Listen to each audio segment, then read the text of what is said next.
Welcome, everyone. I can't believe we're here today for our very first showcase session for Practical Utopias.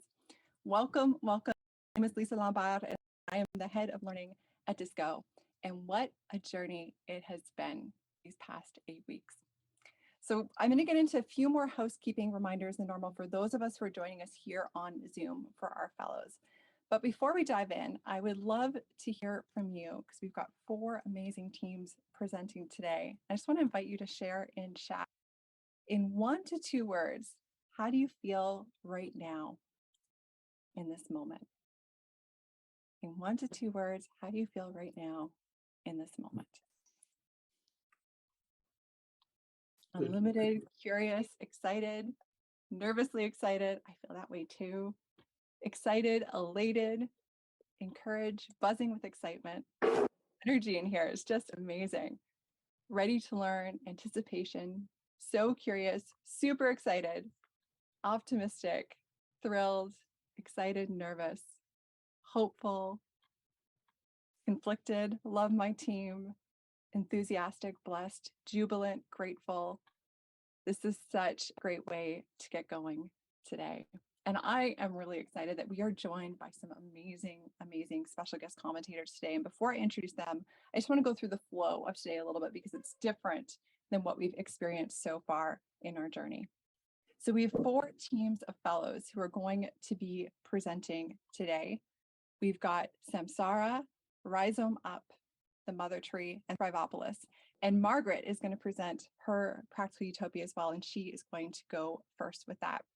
We'll have each presentation go, which will be 10 minutes max, followed by our special guest commentators who are going to share a couple thoughts and ask a question or 2 to the team as well for further insight.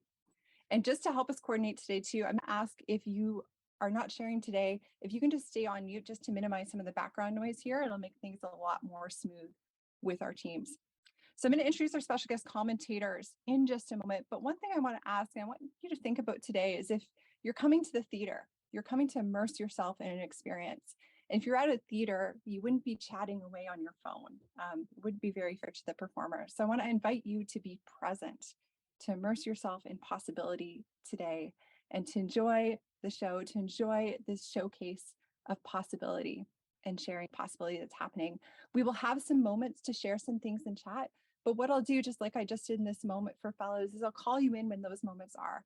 So I'll ask that when teams are presenting, if you want to withhold sharing things in chat for that moment, and that way we can better focus on the presentations that are going to be coming. And I want to introduce our special guest commentators who are joining us today, and I'm going to pin them here in just a second. So I'm going to invite Professor Agrawal and Candace to turn their cameras on. And just give me 1 sec. There's going to be a lot of tech going on today, so I do ask for just a little bit of grace as I'm choreographing between this. But I've got 2 wonderful guests here. Hi, Professor. Hi, Candace. Hello, Lisa. And I'm just going to do some brief introductions because if I did longer ones, there are tons of accolades for our special guests. My eyes are getting so bad. And I'm just going to ask a few people to meet. There we go. Thank you. So Professor Agrawal, I like to think Professor Agrawal lives in the future. He is the founder of the Creative Destruction Lab, which is a program that accelerates the commercialization of science for the betterment of humankind. He's an award-winning professor and top-rated professor at the University of Toronto's Rotman School of Management, and he's the Jeffrey Tabor Chair in Entrepreneurship and Innovation, among many other things. Professor Agrawal, we're so excited to have you with us today. Thank you for having me. And Candace is probably a familiar face for some of you. She's been here with us along the journey. And Disco and this learning community would not be possible without her. Candace is the co-founder and co-CEO of Disco, and she is so passionate, not just about learning and community, but about the combination of learning and community as a launch pad to making the change happen that we want to see in the world today. And she's also a venture partner at Lobby Capital, so she is used to seeing a lot of pitches, a lot of ideas, and stepping into possibility. Candace, thank you for making the time to join us here today. My thank yous are to all of you. I'm so grateful to be here today, and this is such an honor to being a commentator. I'm going to remove the spotlight from the 2 of you right now. Margaret is here. I'm going to invite Margaret to turn her video on, and I'm going to spotlight her in just a second. here is Margaret. Hello, Margaret. How are you? Oh, pretty good. So You have the daunting task of going first. So I want to thank you for your courage and your bravery today. well, let's go. Let's go. You ready? Okay, Yes. I've got some images for you, Margaret, and I will turn it over to you. And just for some context, Margaret is leaned into this process. So she will go first, and then I'll invite Candace and Professor Agrawal back to share some comments on Margaret's Utopia as well. So Margaret, you want to give me 1 second, I'll get your images ready.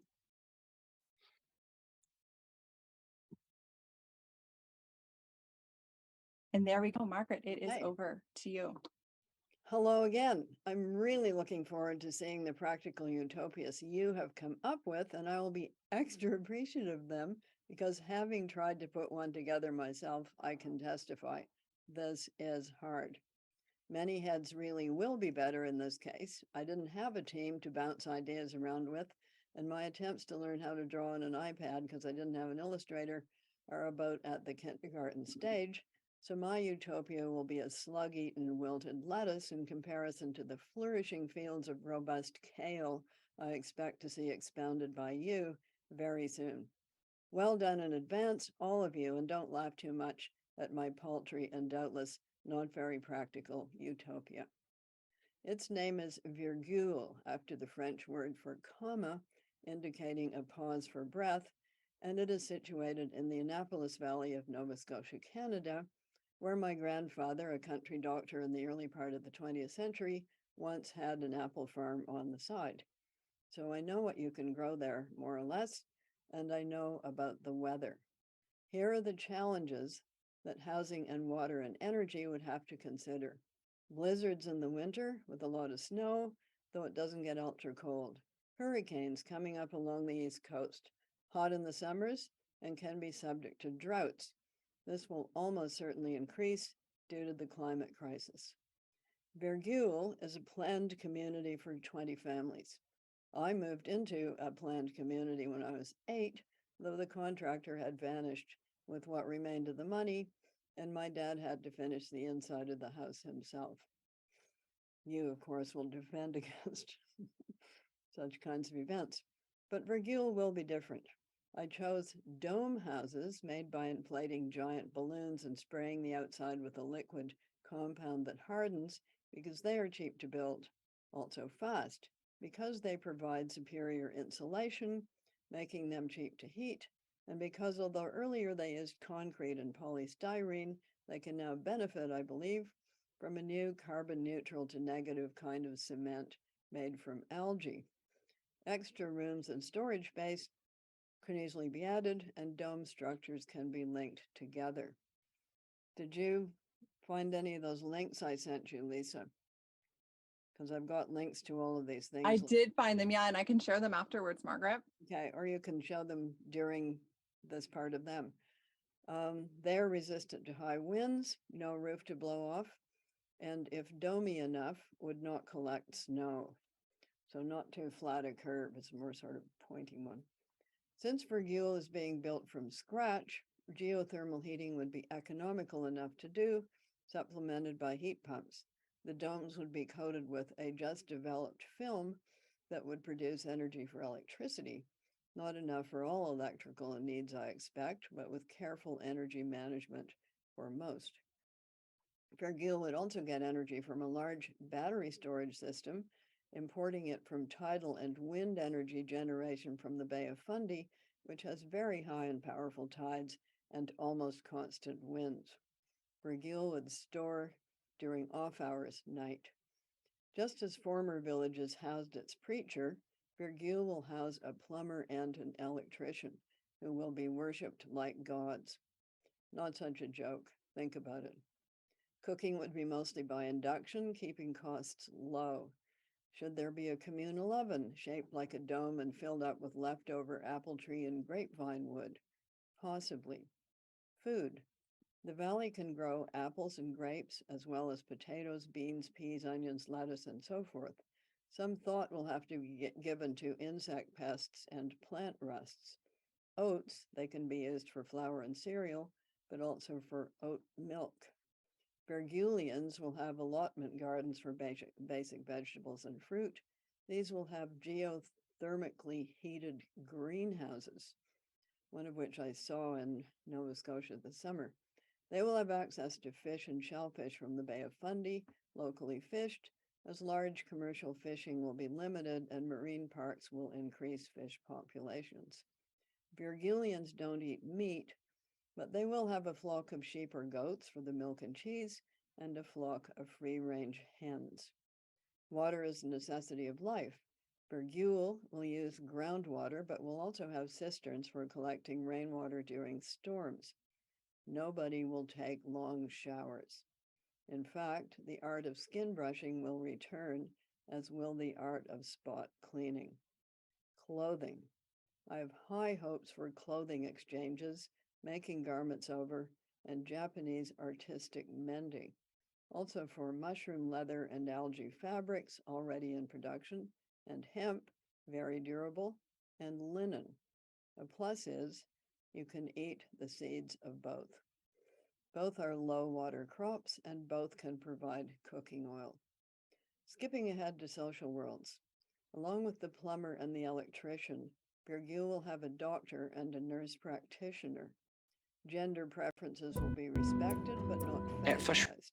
Will there Hey be guys, Jenna here. marriages? Welcome to my Open question, but I expect so in one form or another. Everyone will take a first aid course, just as everyone at the public school level will learn conflict resolution, anger management, and elementary carpenter skills. For more serious conditions, operations and the like, a trip to a larger metropolis will be necessary. Old folks, when able, will reside in their own granny domes within the community. Corpse disposal will be via a respectful composting process. What about money? Ah, yes. There will have to be some form of goods and services allocation, how to prevent one person from ending up with everything, how to deal with those who don't pull their weight. Bergule is a community, so I expect they will vote. How to prevent tyrants. The community is divided in two. Each have rules for a year, turn and turn about, so they will have to enact laws while they are the rulers that will benefit them when they are the ruled. Is this looking like the Quakers or possibly the Oneida community? Sort of. Is it claustrophobic? Will there be Netflix? I'm still ironing out the wrinkles. Stay tuned. But now upcoming, the main event, your Utopias.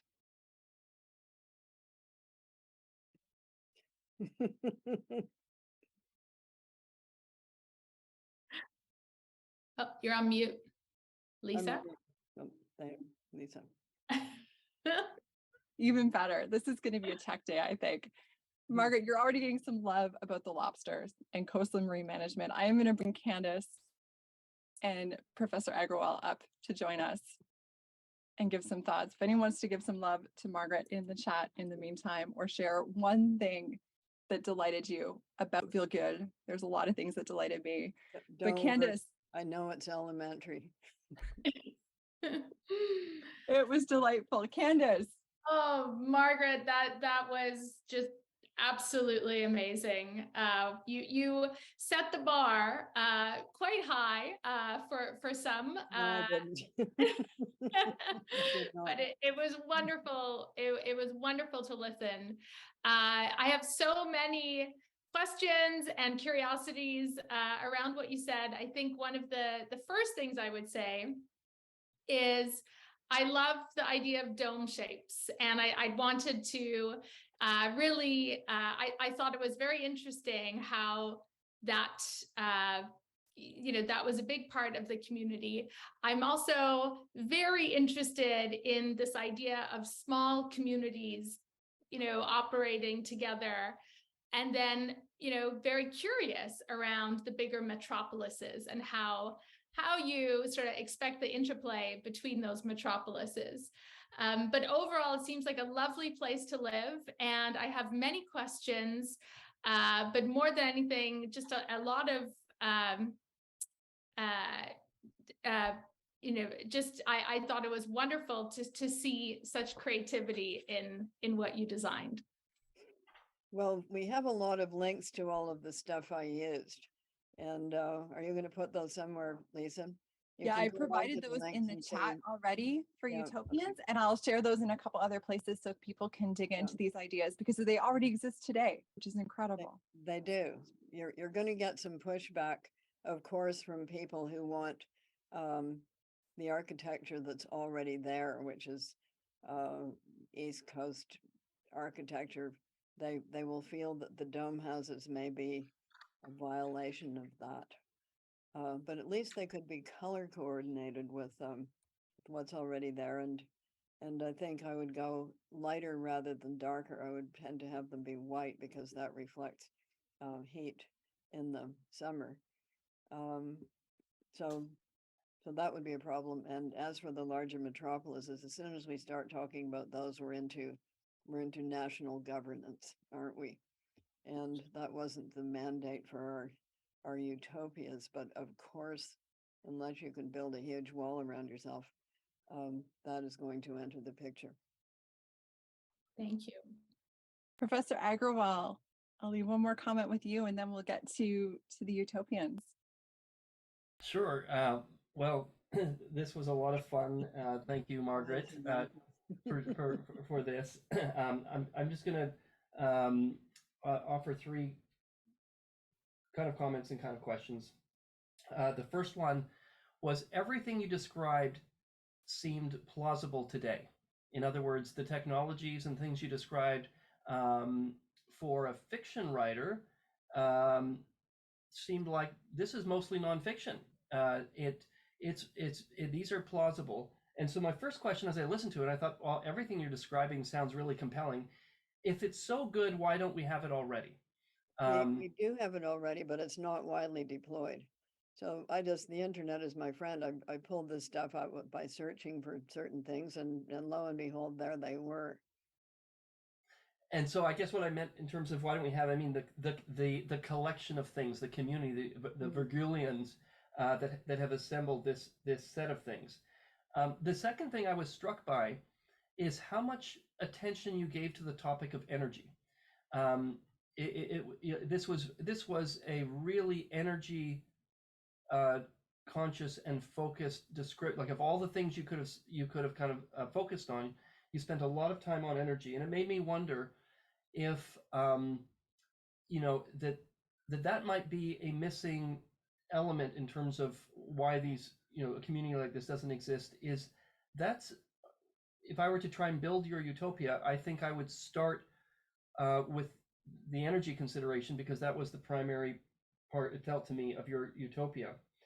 And then the last question and observation, I know you just said it sort of slightly off the cuff when you said the plumbers and electricians who would be like gods. I'm an economist, and when I hear be like gods, immediately I thought, okay, that's where the power structure will lie, the economic power structure will all of a sudden, instead of investment bankers, it's going to be plumbers and electricians who will sort of rule the roost in Virgule, and so I wondered whether, by design of a 20-family community of the type you described, that the plumbers and electricians really would be in that type of power position because they're so reliant on those things functioning, in that kind of a setting. And so it made me wonder, can we ever escape a power structure, even in an environment where you try to create something that would be less hierarchical? Would it just emerge, in this case, by virtue of its size? But I really enjoyed this, Margaret, and I know it's much harder to do a utopia than a dystopia in many respects. And so thank you for this starting point. Yes, energy is key, as we all said at the get-go of this program. And maybe I shouldn't have said worshipped like gods. Maybe I should have said deeply respected.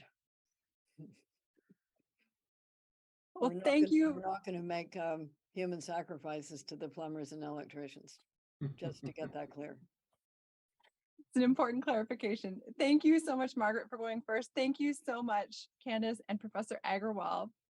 I'm going to remove some spotlights. I'm going to do some quick tech here, some tech magic. We're going to have SAMSARA as our first team presenting. To get through all our teams today, we are going to be tight on time. So if you're getting close to your time limit, you will see me pop on screen with the Utopias image as just a little warning to teams that time is coming up with this. But we're about to get going. I will get spotlights going for everyone, and we will have SAMSARA. And SAMSARA, your facilitator has been Mark Stewart, and incredible artist with Chama Iloegbunam. And we'll see a little bit of Chama's work here, and we'll share more of that afterwards as well. So I'm going to invite the SAMSARA presenters to the screen here. Just one moment. Oh, we're already seeing Chama's art. Here's Christina, Dihan. Look at Jessica in just a second. And Julie. In the background. Yeah.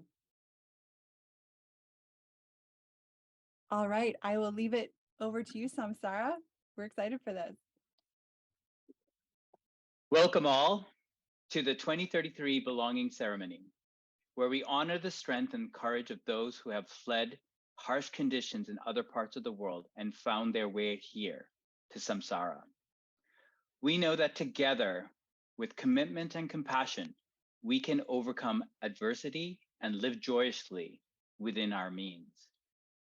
Simplicity is a life that most of our citizens yearn for, and as such, SAMSARA's goal towards our citizens is also simple: that you feel loved, that you feel safe, and that you feel seen. Always. Please open your hearts and raise your glasses to Sam, Mickey, and Juanita, who escaped the disastrous regimes of the South to seek a better life. Welcome.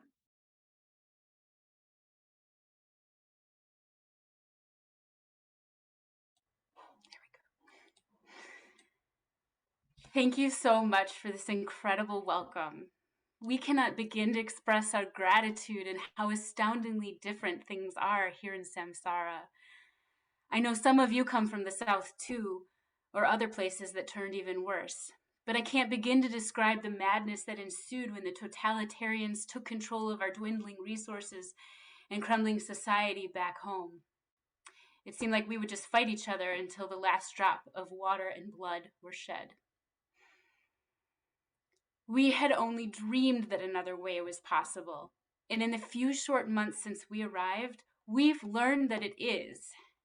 The jury-style restorative governance system makes so much sense, bringing community together to address specific issues and then dissolving once they are resolved, prevents concentration of power, and ensures that we are focused not on ideology, but solution building to create the culture shifts required to get us through this climate emergency. I love that there is a huge investment in preventing injustice in the first place. It comforts me to know that Miki and all children receive extensive education in inclusivity, mental health, nonviolent communication, sex ed, and all manner of skills they need to be well-adjusted, egalitarian humans. I am so grateful for the beautiful home we were given, made from local mass timbers and rammed earth. I even heard that the trees are harvested in intentional patterns to help protect from forest fires. Back home, we were fighting over scraps to eat and shacks for shelter. But the way you've organized to provide all of our basic needs without using money is such a fundamentally different approach. I can see how it is the basis of a peaceful and productive future, people pursuing their passions while meeting others' needs. The gift economy allows ways to pursue any extras one might desire, or to value and celebrate those who are willing to take on less desirable jobs. And the city design means that our spaces are integrated and built to promote fellowship, reduce the need for fossil fuel consumption, and enforce community values. My partner, Lynn, would have loved to see this, but they were lost in battle fighting for a better future. I'm so grateful that the rest of our family is here and that this is where Miki will be able to build their future. Go ahead, Miki. Thank you so much. When we got here, it was 2 days before my 15th birthday. I'm so grateful to be here and for everything that we have here. When you all asked me to speak today, I wasn't sure how I'd convey these big feelings. Should I tell you about my childhood and how different it was than things are now? Maybe I should tell you about our old home and how the meaning of the word home has changed so much for me recently. But those things focus on the past, and I don't want to feel so sad and afraid anymore. Then it came to me. What I'd like to do is tell you about my dreams. When we first got here, the present itself seemed like a dream. I couldn't believe my eyes. We came in on the most slick looking, high-speed train I've ever seen. In town, people get around on shared electric vehicles, bicycles, and paddle-powered boats. Every house has beautiful solar panels on it to make its own energy. And the hydroelectric dam is so incredible. I think the day that we got to tour it at school was one of the best days ever. People are talking about building wind turbines, and I'm so excited. I can't wait until the community consensus discussions finish to decide which type to build so that I can watch the construction happen. Once I started school, I started dreaming about different things, simple things, like understanding the language, fitting in, and not feeling so behind everyone else. But the translation earbuds and language package they gave us when we arrived really helped. People are so welcoming, and there's so much overlap between the community and school that it didn't take long for us to feel like we belonged. Just last week, I learned from one of the elders how to fish in the local river. And then we got to have the whole neighborhood join in a community dinner when he showed me how to prepare and cook the fish. I even look like a SAMSARA now with my stylish bamboo and fungi clothes. In SAMSARA, the biggest influencers are those who create innovative upcycled food, fashion, architecture, and entertainment. It's so cool. Now I'm dreaming about being an engineer one day. I love school. I get to discover, explore, and follow my own interests, and learning happens at your own pace for everyone of every age. Of course, I love the STEM subjects the best, but I also get to learn about everything from energy efficient habits to living with nature to how to be inclusive, respectful, and expressive. These days, I'm dreaming about things that the old me couldn't even imagine. Samsara, it means world, but also rebirth. And I'm so excited about this fresh new world full of opportunities and possibility. I can't thank you enough, but now I'll pass it on to my wonderful gran, Juanita. Thank you, my dear Miki. It's been such a joy to see you become so involved with friends and neighbors here since we arrived. Our whole family noticed how your enthusiasm for life has returned. Your participation in those activities introduced so many wonderful people into our lives. I'd like to extend my sincere gratitude to all of Samsara for extending such kindness and understanding to our family over the years. I never imagined I'd be living somewhere that I didn't know how to cook with the local ingredients that are available. I'm so grateful for the clinical dietitians and local chefs who taught me to create all these healthy meals for our family. Learning that the healthcare system focuses on community nourishment to keep residents healthy and prevent diseases took a while to get used to. I had a habit of only seeing my doctor when I got sick. Now my checkups are about how to remain in good health. Something I wish my beloved Anthony could have enjoyed. He was so ill when we arrived. Alas, it was a huge relief to learn that we could have our traditional faith-based ceremony for him. We felt so blessed to have so many of you show interest in learning our rituals for the afterlife. Doing all that research about how funerals and celebrations of life work here, I'm more interested in the unique option of becoming a source of light for others when my time comes. Knowing my body will transform into fuel that beams through the memorial path lights in the sacred constellation garden is such a comfort for me. It has me believing Anthony will be able to locate me so our souls can unite to embark on another journey together. I noticed that as I age, I need to make sure things are done now, not later. My doctor reassured me this sense of immediacy is normal for elderly people. So I'd like to extend an invitation now, but it is for the future, To all of you here who make my time in Samsara so special, please gather for an interfaith nature dinner in the Memorial Garden on the 11th day of my passing. My hope is that because of me, you also gain nourishment, even deeper community connection, and a sense of belonging to something bigger than yourself for all the days ahead of you. But I am not ready to go just yet. Everyone, please, let's enjoy this beautiful evening and let's dance. Woo! Woo! Woo!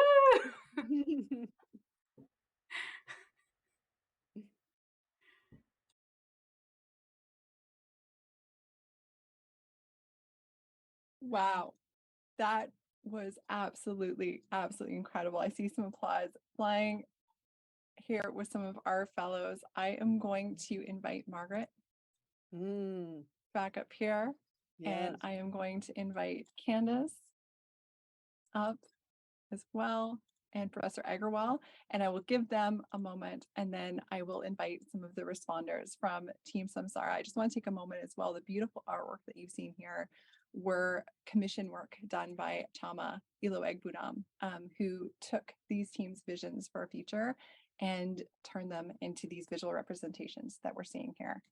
Just gonna find Professor Agarwal and add him to the spotlight. And I will leave it over to them. Samsara, I will invite some of your teammates up here in just a moment. But Margaret, Professor Agarwal, Candace, if you've got a thought or two to share on that presentation, that story of possibility. I thought that was great. Very much concentrated on the social end of things. And thank you, Granny, for talking about being old. And I was very interested in the body turning into fuel. Is that something I don't know about? I guess so.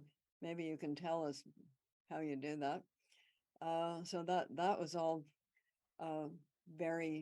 that was some new things to me. I learned things, and I was happy that you included faith issues and made it clear that your community is one that allows freedom of worship and respectful exchanges of different faith practices, because that is going to come up in any future communities.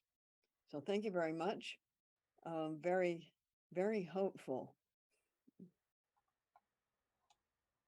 Absolutely. I just wanted to say the feelings that evoked in me was warm and fuzzy all over around what a wonderful society to live in. And, I think a couple comments. One, I love the focus on being loved and safe and seen and the sense of belonging and how that changes a dynamic in society. I loved the way in which you talked about the immigration path and what it's like to be new somewhere as people left, their where they came from and why they had to leave, most likely due to climate. As an immigrant myself who immigrated at 14, that really deeply resonated. And it was very beautiful how you talked about the hopes and dreams of a 15-year-old and then juxtapose that with elders. I thought that was really well done. Two things I want to highlight that really stood out for me was this focus on education and a holistic education for young people. I thought that was incredibly beautiful, as well as the focus on influencers and what the society worshipped, what young people worshipped, and how those positive role models impacted those people. I did have a few questions around the gift economy and how exactly that worked, and sort of why you chose to completely remove fiat or currency or money in society in that way. And my other question that I was curious about, was how we deal with conflict. What about the people who don't want to belong in your society? What happens to them? What we'll do is perhaps we will jump over to Professor Agarwal to share a couple of comments, and then we can choose Samsara if you want to pick a couple of those questions to respond to, and we'll go from there. Professor Agarwal, over to you. Thanks, Lisa. Well, Samsara sounds like a nice place to be, and thank you for that. And the artwork is so, creates such a positive feeling. Something I was struck by of a similarity also with Margaret's Utopia was the size. Both were small communities, and the what I will call the absence of trade. There was an emphasis in Samsara on local, with the food being local and the trades being local. And it made me, as an economist, think, why have we gone so, what's gone so wrong with trade? That these utopias, and I'll be curious to see the ones coming up, if they also have done away with trade. And in one of the characters in the story talks about aspiring to be an engineer, and I was thinking about, one of the things that large communities enable is specialization. And so, when we have bigger communities, then people are able to specialize more. Smaller, we need people to be more generalists. And so I was thinking about in Samsara, in other words, the aspirations of people will need to be different, and they'll need to, in some sense, aspire to being good generalists, like with, for example, some capabilities in engineering, but they won't be able to be like the super specialized that they would if they were in downtown Toronto. And that's a trade that you would make for moving into Samsara. But it sounds so desirable that that may be a trade that people are very willing to make. So that's, I really enjoyed this. Thank you.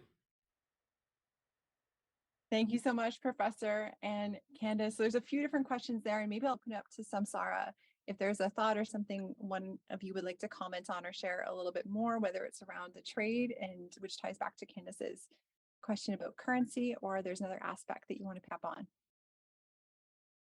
Thank you so much for all your engaging questions.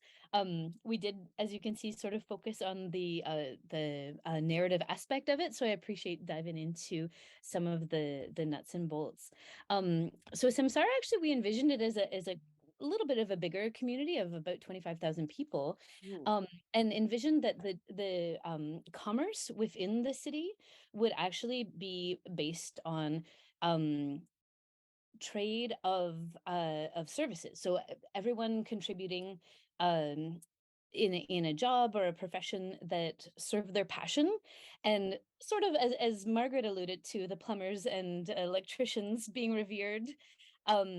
We imagined that, folks that took on the less desirable jobs in the community would be honored through this gift economy, which is, beyond the access to the basic needs of shelter and food and clothing.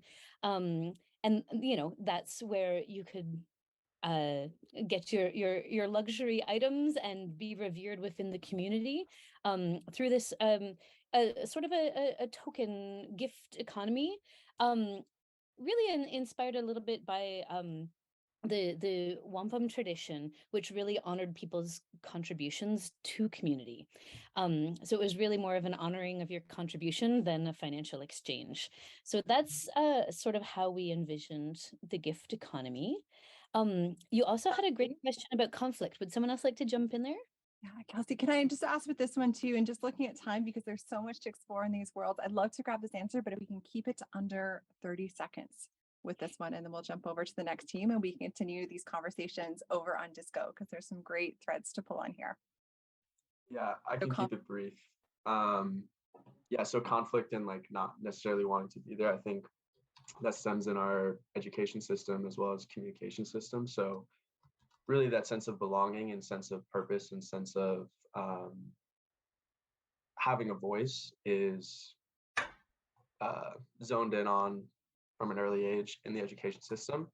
And then the rotation between elders, elders isn't necessarily the best term, but people at the top kind of rotating through in our government system and our education system, really giving everyone a voice and allowing people to be their authentic selves and feeling comfortable.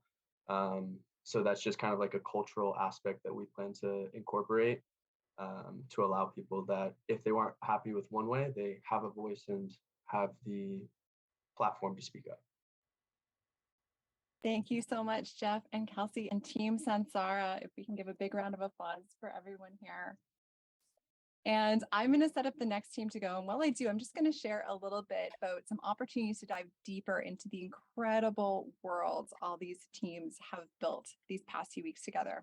So their work with the illustrations that you're seeing behind them, and there's even more illustrations to go with them, they are going to be bundled into digital anthologies that we are going to be sharing in the coming weeks as a Creative Commons resource as well. So people can collaborate, build, and carry this work forward and carry the possibility forward. So there's more coming with this in the coming weeks that we will be sharing. There's so much amazingness already, and we are one team in and Margaret in. I want to introduce the next team, whose presentation is going to be a video. And this is RHIZOME-UP. Their facilitator is Adam Malushnik. This is one of the teams based over across Africa, Europe, and the Middle East. And their illustrator is Maike Kailofer-Kochling. Just give me one moment here and I will get the video up for this group. And again, just want to invite you to immerse yourself in their possibility and enjoy this for the next 10 minutes, and we'll come back for some commentary. So RHIZOME-UP.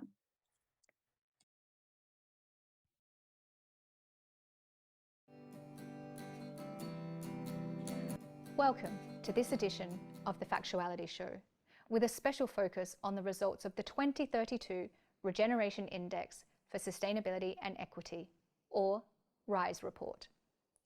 Since its initial publication 5 years ago, inspired by Margaret Atwood's Practical Utopias, cities and regions around the world have been evaluated on measures of long-term human and ecological well-being.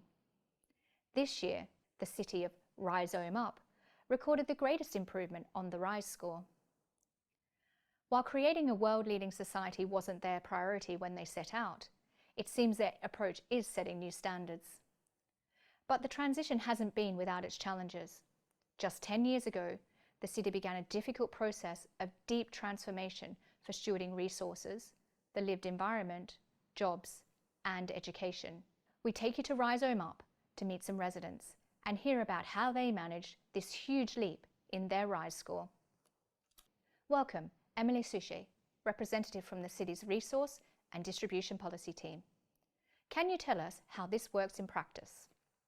Our community is founded on the principles of connection and sharing. We work together to ensure everyone has what they need to live a good quality of life. Every residential cluster shares responsibility for the vertical gardens and food production, and we share communal living spaces too. There's an accessible kitchen and social area for each set of dwellings, and a shared tool shed. We don't waste anything here: food, energy, or the opportunity to connect and share, which has had an amazing impact on our well-being. You're totally powered by renewables, so how do you ensure there is enough energy and accessible transport for everyone? In terms of energy, we have a successful community ownership model here, and it's the world's first totally renewable powered multi-grid system. We're all responsible for our consumption, and we all understand the limits. The commercial sector has their own grids, and they also have production limits based on energy capacity. It's not just consume, consume, consume. We have to think about the resources we have and the output we need. Our transit system is also based on a sharing model. There are no private vehicles here, and many areas are car-free.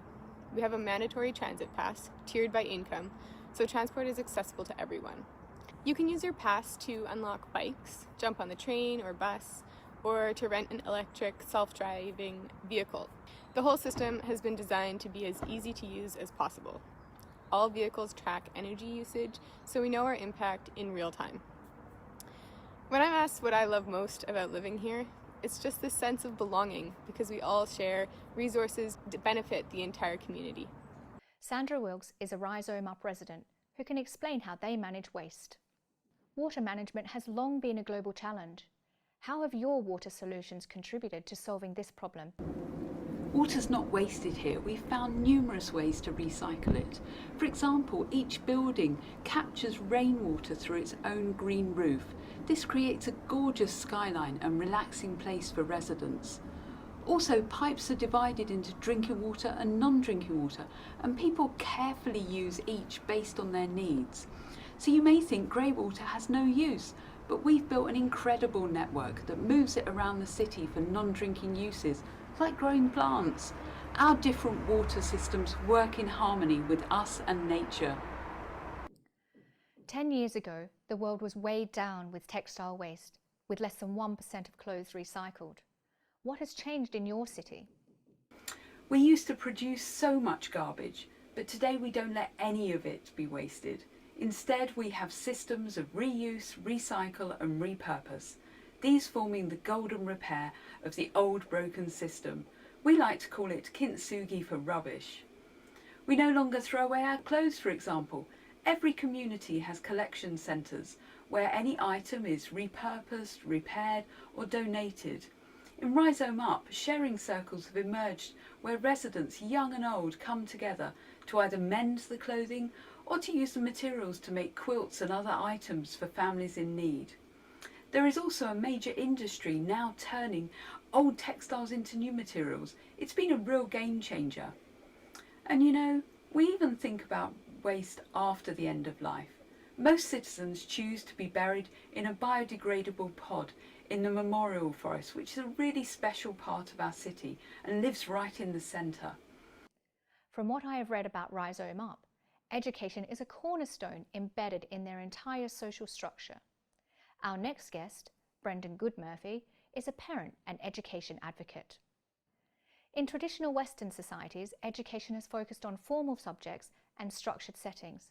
How is it in RHIZOME-UP? I think the thing that makes RHIZOME-UP so unique is that we provide state-funded education from cradle to grave. So practically speaking, that means every child has access to free, flexible, play-based, nature-based childcare until they enter school. And then beyond the mandatory school years, anybody can pursue higher education or vocational training at any age. In terms of the mandatory school years, we also have a really unique dual education system. So in the first half of the day, students will go to their core curriculum, which is traditional subjects like math, science, humanities. But then in the second half of the day, students attend a community-based program of their choosing. Generations past talked about leaving a better planet for generations to come. How is RHIZOME-UP walking the talk on this? Yeah, so in RHIZOME-UP, education extends far beyond the formal school system. So, you know, I think the success of many of our public programs is that they teach people how they work. So for example, energy, waste, our food systems, they're all founded on educating people about how to reduce their impact. I also like to think about our annual arts pilgrimage, which is going to be taking place over the next 5 weeks. The whole city and the surrounding forests come alive with arts and culture, and you know, it really brings everybody in RHIZOME-UP together. Practical Utopias are known to focus on exploring solutions to the challenges of equality and wealth distribution that have plagued societies for centuries. We now welcome Renee Nordman, who is RHIZOME-UP's Minister for Gender Equity, to help us understand their solutions. RHIZOME-UP values our interconnectedness. We take care of everyone. At the heart of our success is the universal basic income. Every adult citizen gets 2,000 euros, and parents with children, seniors, and people with disabilities all get extra top-ups. There are many other programs that together provide social and economic security to every resident in RHIZOME-UP. That security helps people to work less, spend more time with family, volunteer in their community, engage in art and culture, cook and grow healthy food, and move their bodies. People are healthier here because they're less stressed, have a sense of belonging, and have more time for what matters. And how do you keep it fair and equitable, not just today when everything is still relatively new, but for the future? As the Minister for Gender Equity, I know my job begins with education. We teach children and adults about gender, diversity, and inclusion. We also set laws that ensure everyone gets paid fairly. My ministry promotes all genders to participate in caring for children, elders, the community, and the earth. Fairness is also about ensuring everyone has a say in our society. District representatives are selected by lottery. Meanwhile, different age groups elect their representatives to ensure generational fairness. Children start voting at age 14, and we have council members as young as 18. We also have an advisory council of elders to share their wisdom with us. RHIZOME-UP's focus on education, collective resourcing and sharing, and waste reduction has delivered impressive sustainability and equity benefits. We will now leave you with a celebratory song from RHIZOME-UP's thriving cultural scene, led by local musician Namrata Primlani. Our roots grow deep into the earth, our leaves reach for the sky. The rhizome connects all of us and gives all creatures life. Who doesn't want to live forever? It's not just you, it's your phone, your clothes and your shoes too. Our roots grow deep into the earth, our leaves reach for the sky. The rhizome connects all of us and gives all creatures life.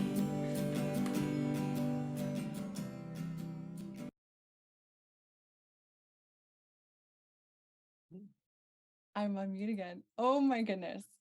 Big round of applause. And with the song at the end, I'm bringing back Candace and Professor Agarwal, and I'll have Margaret here in a second. But just in the meantime, just a question, Chad, if you can share just one thing that delighted you about RHIZOME-UP's presentation. And I will turn it over to our commentators to share some thoughts before I bring up some responders from RHIZOME-UP. You want me to go first? Yeah, I thought the frame of the presentation was really good. The interview format with a minister of each of these things. I wonder, I guess the ministers got elected by voting, I suppose. So very interesting manner of presentation, and managed to cover really a lot. And I'm already noticing in these what emphasis there is on education from the youngest ages forward. And I really liked the nature school at the beginning. Those exist already. They're pretty successful and really in demand. So once upon a time, education was there to make future clerks and business people. And it's changing now that is not the primary need. So I think we're noticing that in our utopias already, just with 2 of them. The 3 if you count mine. Go for it, Candace. Bravo. Like that just was spectacular on so many levels. So huge kudos to this team. Very compelling narrative, such a beautiful presentation that really gave me a sense of what it's really like to live in Rhizome. Like I would like to move there in many ways. A few things that stood out to me was just the sharing economy. You know, we talk about the sharing economy, and it's very different than what this sharing economy was, and just the sense of collective responsibility and transparency of the resources that the community had. I loved the focus on no waste. So just the amount of thoughtfulness and intentionality around using all the resources they have and not being wasteful was incredibly beautiful, and I want to commend that. I found, you know, education. Obviously, I'm somebody who is very passionate about lifelong learning, continuing education, and education coming in more than just an institutional form. So I loved that focus and was really impressed by as Margaret said, the preschool, but then also post-school education. And this idea that it is the state's responsibility to pay for education and a universal basic income. I did have some questions on how is all of this paid for? What is the sense of industry in this wonderful place?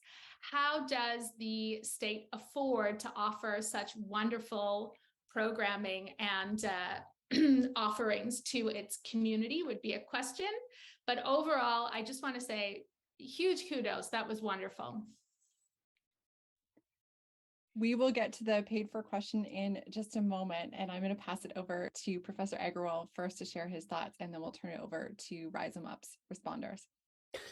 Great, thanks, Lisa. So RHIZOME-UP, another nice place to live. I think that the element of it that struck the deepest chord with me was the education curriculum, and in particular the afternoon. The morning sounded like it's probably reasonably traditional. The afternoon was the community-based education that was also focused on issues like energy, waste, and food security. And in each of these utopias, as I listen to it, I think to myself, like, why is that not possible today? In the sense of like the system working that way, and I think the thing I liked, my favorite part of this particular utopia was that education element, because it basically made me think, okay, that's how they reprogram our monkey brains to focus on a sort of a different set of values. It happens in that education at the front end. And so when those young people go into society, and that community-based afternoon part could actually have quite profound effects 10 and 20 years later when those people are out making choices and doing things. In particular, this group emphasized water, like whereas Margaret had a big emphasis on energy, this group had a big emphasis on water. And in particular, I liked their emphasis on the two-tier water system, with gray water having its own infrastructure.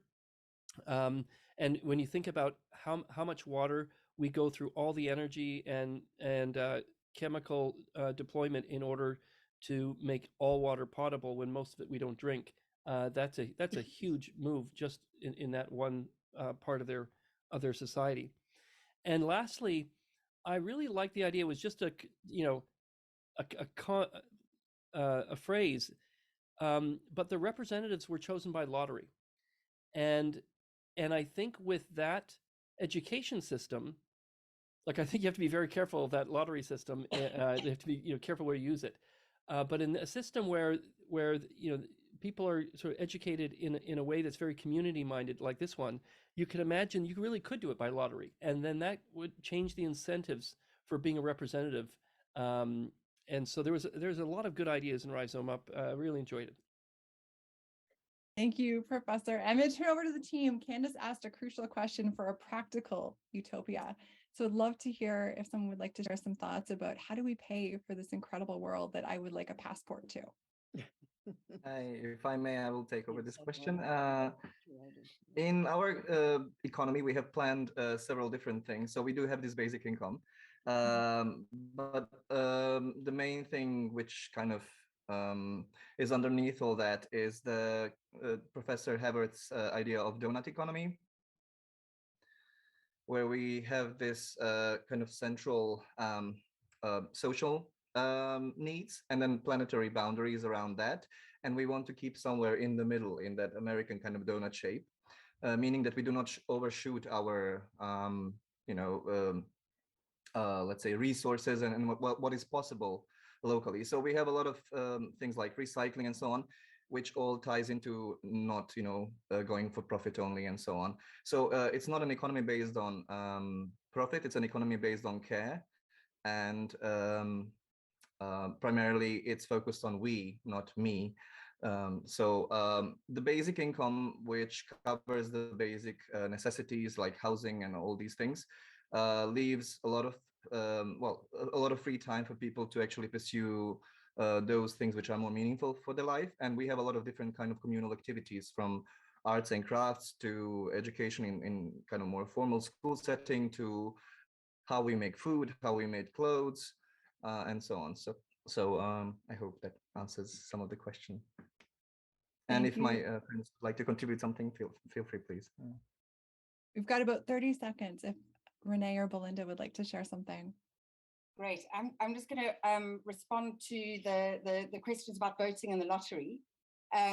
So we've envisioned a tricameral municipal system with 3 types of councils. So one is a more traditional one, traditionally elected, but on the basis of age. so that all generations from teenagers from the age of 14 onwards are represented.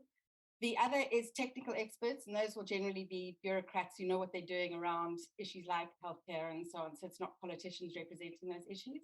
And then the third is the lottery. And the idea behind that was also that you could have people who perhaps wouldn't want to be public figures, but are interested and can add enormous value to the running of a society, that are there for say 12 months in a cycle as the lottery representative. And on voting, we've got two systems. We want a much more direct democracy. One is using referendums more, and then the other is a direct, like tech-enabled blockchain voting system that is used to influence the system. It does the decision. It doesn't make the entire decision, but it's used to influence it. So there's a direct vote by those who are interested in voting on the matter. Thank you for sharing that, Belinda. Thank you so much, RHIZOME-UP. Another round of applause for all of you. I'm very excited to see the anthologies that are coming out in a few weeks as well, where we'll have the chance to dive deeper in these incredible narratives that are being shared here. And Margaret, I'm going to kick it over to you. We are 3 presentations in already. We've got 2 more to go, but we would love a little bit of an energizer, if you don't mind. And I'll bring the group up if people would like to join in with Margaret for this. All right, reach for the sky. Rotate your head and the other way. Hunch your shoulders. Relax. Looking at screens really ruins your neck. Up, down, a little bit of the usual energizing. And the ear rims, pinch and squeeze. And then squeeze your hair, supposing you have some. And if you don't, and even if you do, circulate the blood into your head. Take a deep breath and watch your oxygen rate shoot up. Good, done. Now you feel much more peppy. Thank you, Margaret. We've got 2 more presentations to go. I feel like I'm time traveling into 10 years from now, and I just want to hang out in this space because it is absolutely incredible. I'm going to invite our next team to present, who is presenting live. So I'm going to pin our presenters up here for now. So we have the Mother Tree, which has been facilitated by Lon Wong, and Ash Victoria is the illustrator for this group. So if you just want me 1 second here while I deal with the tech. And for any of the presenters for the Mother Tree, can you please turn your cameras on so that I can spotlight you? Circular is a big motif in all of these.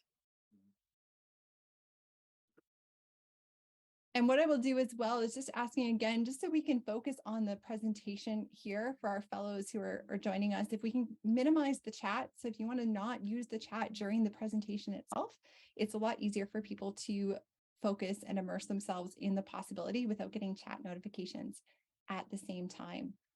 So I've almost got the crew here. If you just want to give me 1 more moment. And we're just missing Paula. All right, so I will turn it over to the Mother Tree, again, facilitated by Long Wong, and these beautiful illustrations by Ash Victoria. Over to you, team, and I will get the timer going for 10 minutes.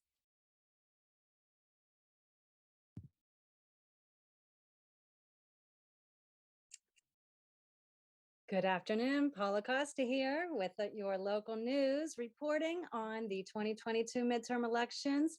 And oh, wait a minute, I'm getting, they're telling me that we're having some interference here at the station.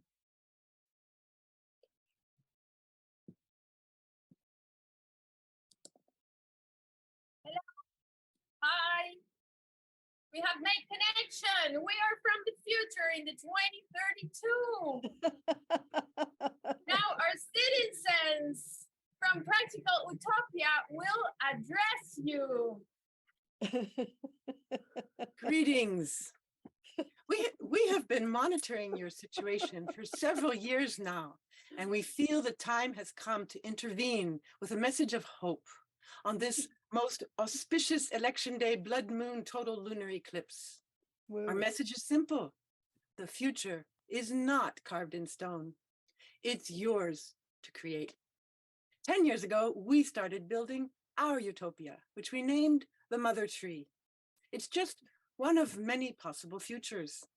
It's a work in progress, but we've already identified key features that could help you get a start on building your own. We don't have enough time today to go into all the details, but if you are receptive, we're willing to return to share our wisdom and experience.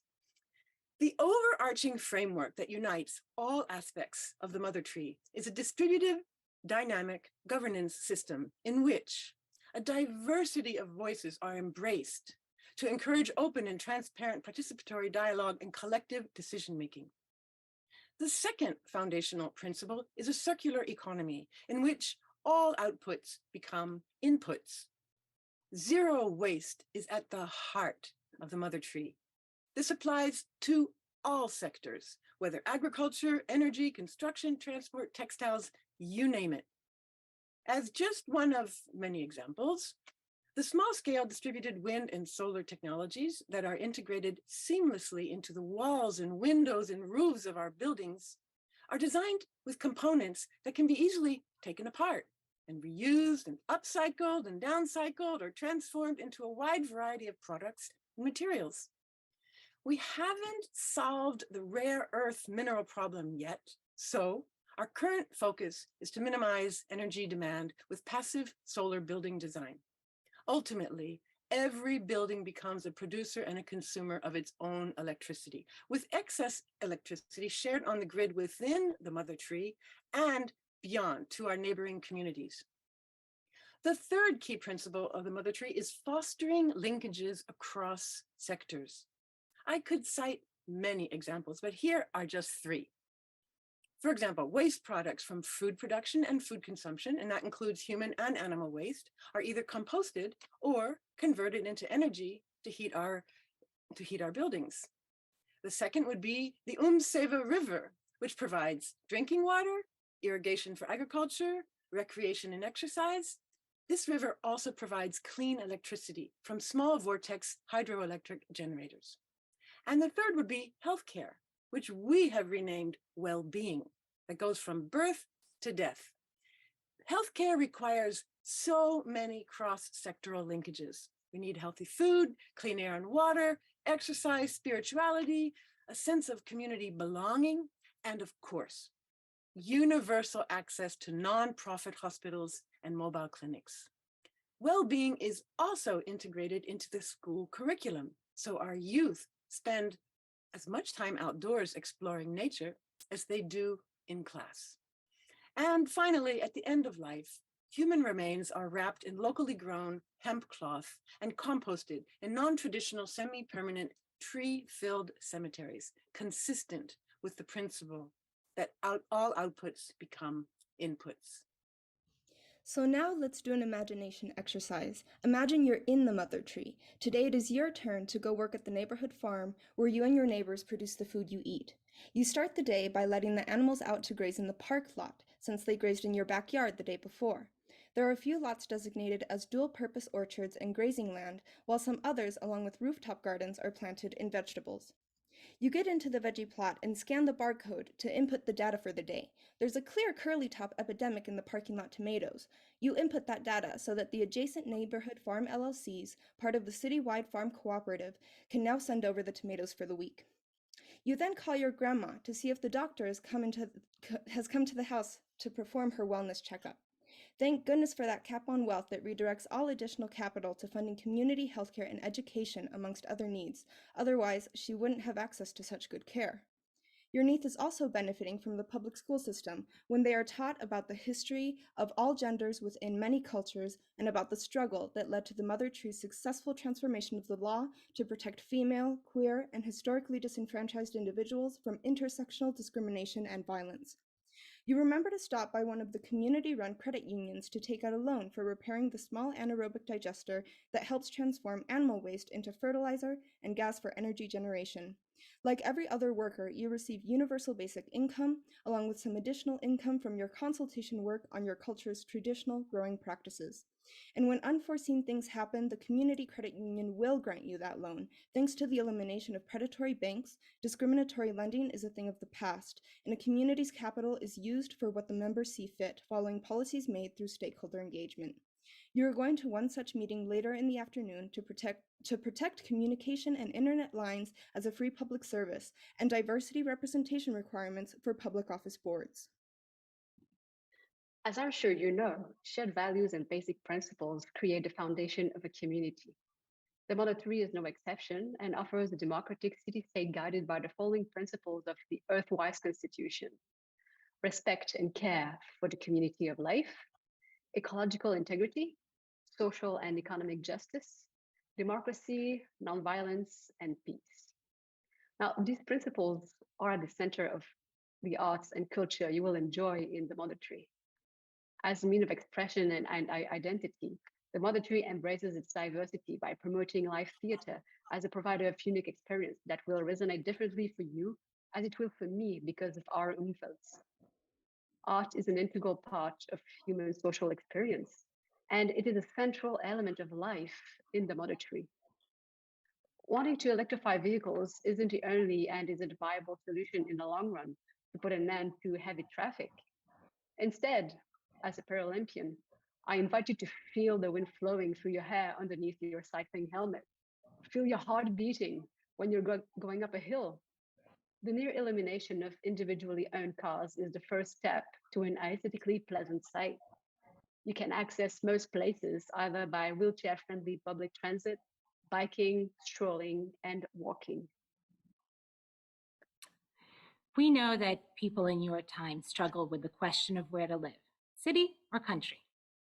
In Mother Tree, we have a population of 100,000 people. Yet the first thing you notice is as you walk through the streets of our town, you smell the forest, you hear the chirping of the birds, you see the green of the trees. And then you realize, wait, there are buildings in there, except these buildings are integral to the forest and they're a part of nature, not separate from it. Because this community has been designed in mind with all of life and supports it as such. You might be surprised to find out that Mother Treans are a very fashionable people. Yet in just a short span of 10 years, we've undergone a complete value system shift, whereby we will absolutely not buy new. Instead, we repair, recommerce, and recycle. Those are our 3 Rs. So much like you guys used to have Starbucks on every corner of our town are these 3R shops where you can go and purchase not what's new, but what's new to you. And that's what creates magic and whimsy and fun for us. In Mother Tree, we recognize that people will gravitate towards areas of spirituality and faith. And our MO in dealing with this has been freedom to and freedom from religion. Practically speaking, what does this mean? It means that in the private domain, people are free to believe and practice whatever religion they like. However, in the public domain, there is no religious discourse, and there's a strict separation between church and state. Lastly, education is at the root of absolutely everything in Mother Tree. It is both a right and a responsibility to be an informed citizenry and to uphold a shared civic vision that is what allows our governance system to function, particularly relevant for you guys today in the US on Election Day. We have a robust and rich curriculum that educates the whole child, academically, social, emotionally, and physically. We are most proud of just some highlights, our critical thinking curriculum that allows us to ask questions and think about how to think, not what to think. And with that, I will conclude. We hope that the best practices we've shared with you will be helpful as you re-architect your 2022 worlds. You can absolutely do it. Thank you for listening and good luck. We're back, folks. Wow, I love what I'm hearing, and it's so relevant to our elections. Do our Mother Tree visitors have time for questions? Yes, I do. Thank you so much. I'm going to bring Candace and I am going to bring Professor Agrawal back to the stage as well. But Margaret, while I've got you here, I'm going to start with you if you've got anything to share. And I will also just invite those fellows in the chat if you want to share one thing that delighted you about the Mother Tree's Utopia. Well, Margaret, I liked, over to you. yeah, I liked the emphasis on circles which is also in the illustration.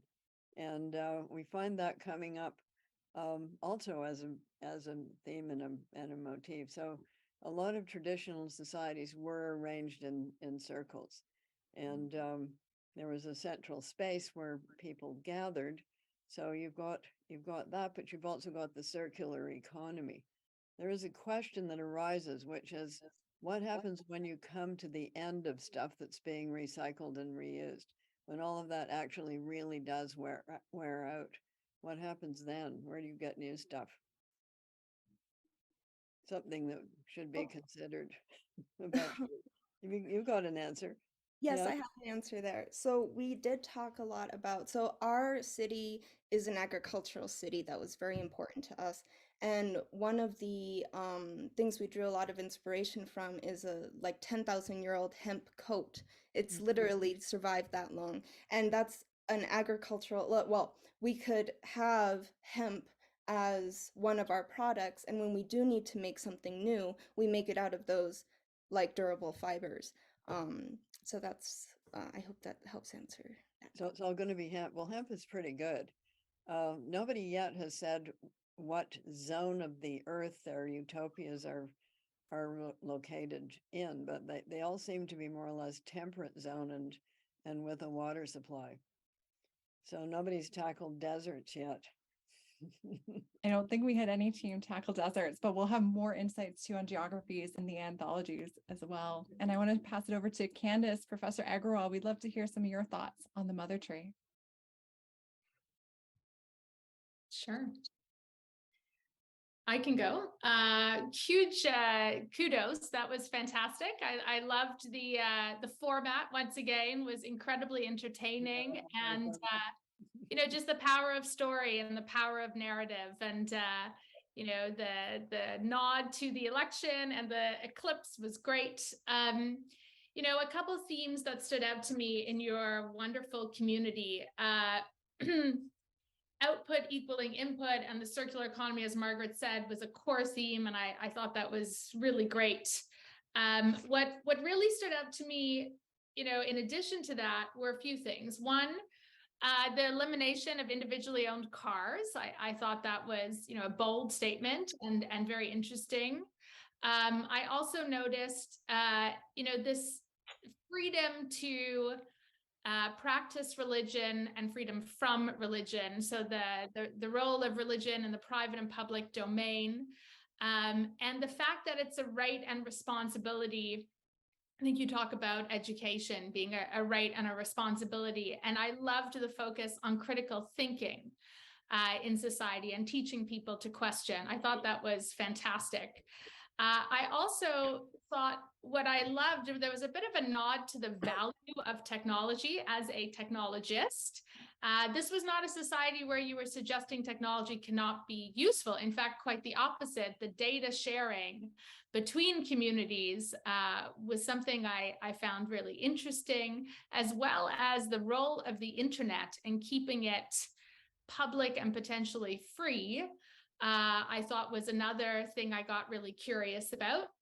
You know, lending and the use of credit unions and the ban of, you know, discriminatory lending. I had some questions around, but I just thought you did a phenomenal job. And the last part I wanted to just commend you on is this notion between cities and living, you know, in nature, and sort of the possibility of integrative thinking when it comes to our design of, you know, living within and in harmony with nature. So huge kudos. I thought that was fantastic. And I can't wait to go to the 3R store instead of my local Starbucks when I come to the mother tree. Professor Agrawal, over to you. Thanks, Lisa. Yeah, so the mother tree, you know, I think, you know, the first thing that I liked about this was the opening before they even began to describe the mother tree, the visit from the future.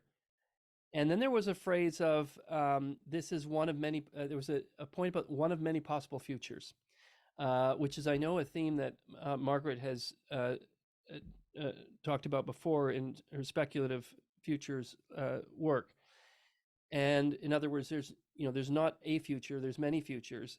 And I really loved that opening to the mother tree because it made me think of the mother tree as an experiment, and we can have multiple experiments.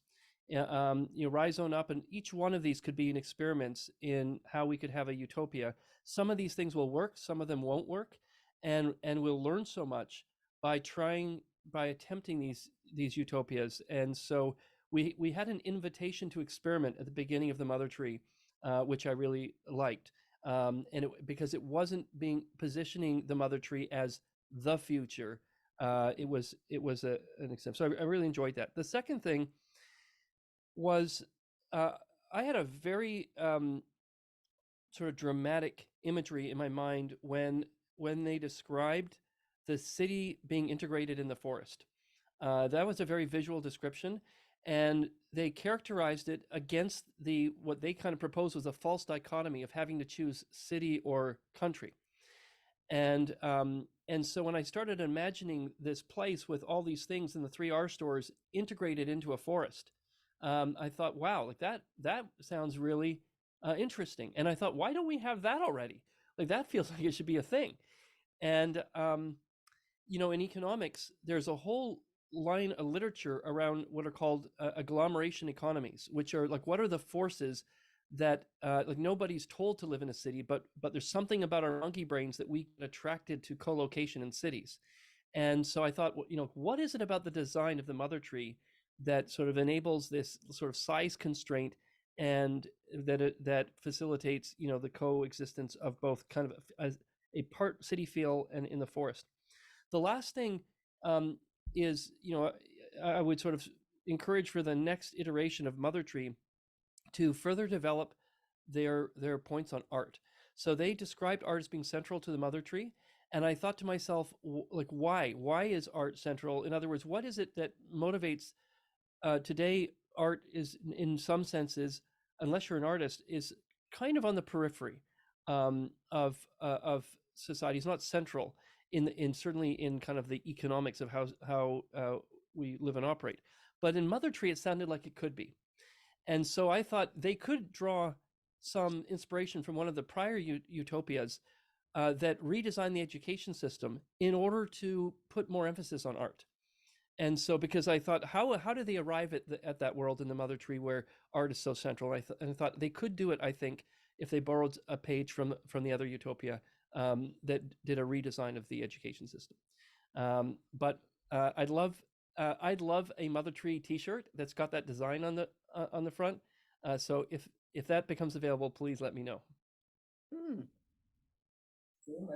Wonderful. And we've got a chance to, if someone from Mother Tree would love to leave us with a closing thought or closing comment. Mark, I see you off mute here. Well, we did have a great deal of discussion about the arts and culture, and it was integral to the development of the Mother Tree. Firstly, from the skill of architects and designers to incorporate our various types of renewable energy and technology into the building design. We did not want some solar panels stuck, randomly all over the place. But there was also the element of art and culture that spoke to both the governance issues and the cooperation and the community nature. Art and theater, right back from the beginning of time almost with cave paintings. Humans have wanted to represent what's been going on in their life. And in the Mother Tree, we saw art as a way to communicate with people. We've got issues with the internet and things like that, and segmentation. The city is structured in such a way that there's an awful lot of foot traffic and pedestrian traffic, so people are out and about. You can go to the theater to watch formal plays and this sort of thing, as happened in ancient cultures. There'll be little plazas and areas where there's performers and things like that, and it just promotes discussion. And there's not, we're trying to get away from the sort of sequestered groups and neighborhoods and things like that. There'd be much more of a flow and movement, and right from the basic type of street art to formal institutional or publicly funded sculptures and things like that would be integrated into not only our renewable part, but the promotion of cohesiveness amongst the community. Thank you for sharing that. And thank you so much, the Mother Tree, for taking us into your possibility. That was just incredible to experience. Thank you so much. I'm going to remove spotlights here. I know this is going to fly by. We've had 4 teams go already. We've got one more team coming up. So I'm just going to get them set up because they have a number of presenters here. So if you can just bear with me while I am doing this. And I will just share a little reminder as well that all of these incredible utopias are going to be bundled up into digital anthologies to be able to dive deeper into these narratives and explore them even further, which I'm very excited to do because there's so much richness here. And for our fellows, we can continue the conversations over on Disco as well. But what I'm doing is I am setting up THRIVEOPOLIS for their presentation. So we're seeing THRIVEOPOLIS come up here on screen. Give me one moment here. And THRIVEOPOLIS, their facilitator has been Catherine Evans, and illustrator is Trevor Clare. So we're going to see some of Trevor's work here. And again, it's been remarkable to see the work of the illustrators across all these teams, and we'll be sharing those illustrations more later so that we can go and look at some of the incredible detail that's been in these illustrations as well. Just give me 1 second here. I've almost got the team up. What a crew. And we just need Nilofer and Ryan, I believe.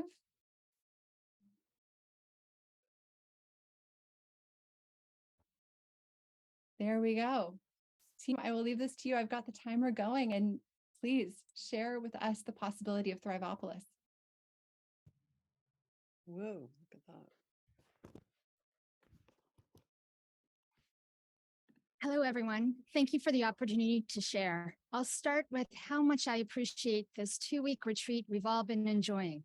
How lucky are we to have each citizen of THRIVEOPOLIS engage in this opportunity for reflection once per decade. It's the reason I'm here, contemplating my recent accomplishments. And I'm grateful for this distance, this bird's eye view, if you will, of all we've done. My term as municipal councilor is up, and our next councilor is an amazing woman, my neighbor, just who we need to lead us through the next phase of our growth. She moved to THRIVEOPOLIS several years ago, seeking refuge from her home nation. As indicated by our census, she reflects our flourishing diversity. As a utopia, we must ensure we treat all genders equally and continue to prioritize our census, which has made a difference in all our lives. In addition, we must continue to channel our civic pride, how we embrace eco-personhood, where each part of nature is represented. From my riverside retreat, I look out and see our beautiful city from afar. With streets of retrofitted homes, with new energy solutions of recycled thermal mass materials, atmosphere harvested carbon fiber, and geothermal technology, to name just a few of the amazing features we now employ. These features are versatile against natural disasters. Our utopia even has aquaponics and hydroponics that harness our bountiful clean river water to produce our food. Turbines in the basement of our homes leverage hydroelectric power because being an energy participant is a necessary part of life. Each home is also embedded with composting and recycling. My own beautiful garden, which I have to get back to when I return from this retreat, is bursting with produce. I'll soon start canning and dehydrating. The beans need to last, my friends and I, for the winter. I don't eat meat like most of us, but some of our neighbors still eat it from time to time, and that's just fine. We don't deny people of their pleasures, their religion, their food they want to eat. That doesn't work out, and we have set out to learn from the past. I think we've done a pretty good job. For instance, after we'd rounded up the mountains of clothing that was manufactured in the before and upcycled, repaired, and redistributed them, we learned to let go of the fast fashion route. Should we make new clothing, or when we repair the old, we use all natural fibers of hemp, wool, and ahisma silk, for example, and at the end of the fabric's life cycle, we return it to its makers for fiber reclamation. Isn't that fantastic? The thing is, now we live in a calm, organized, and mindful society, but it was a long road. It was hard to work together at first, even though it was such an emergency. As a result, we are now so much better at communication in general. I mean, everyone knows sign language, for example. We all learn it in school. What really made us better at working together was minimizing the negative usages and boosting the positive usages of social media, however. Once that was taken care of, you could really see the difference.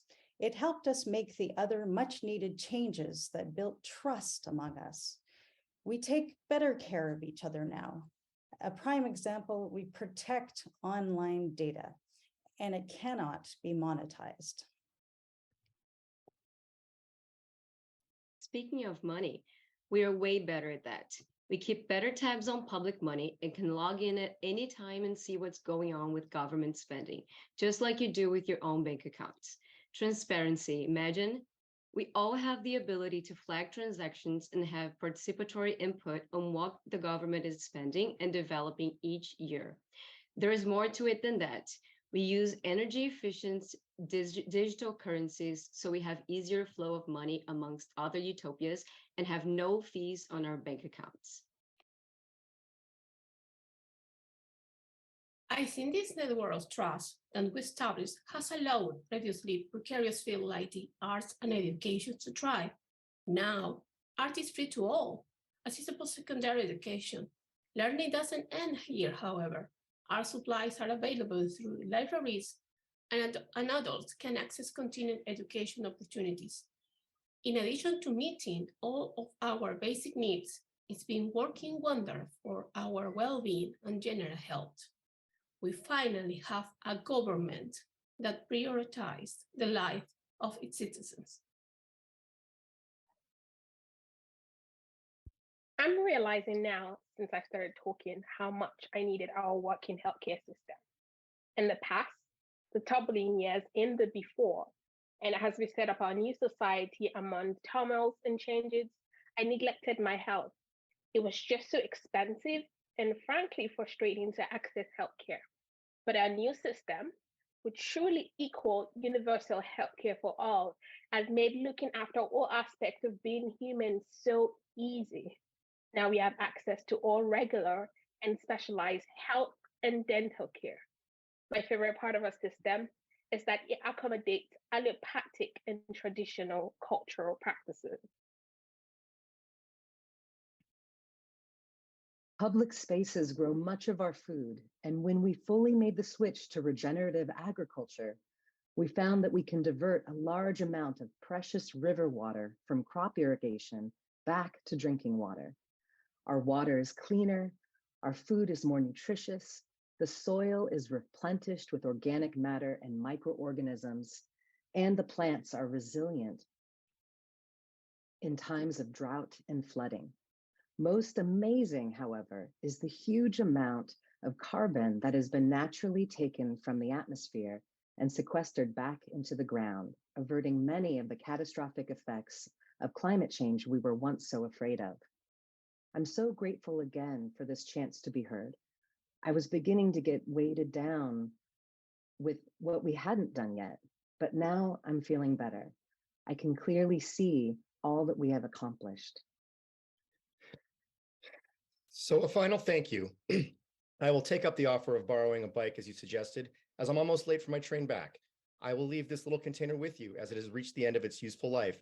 Maybe someone can toss it into your pile of recyclable bioplastics, which we all know will be eventually converted into biochar or compost, or for farming, or burn as biomass for energy.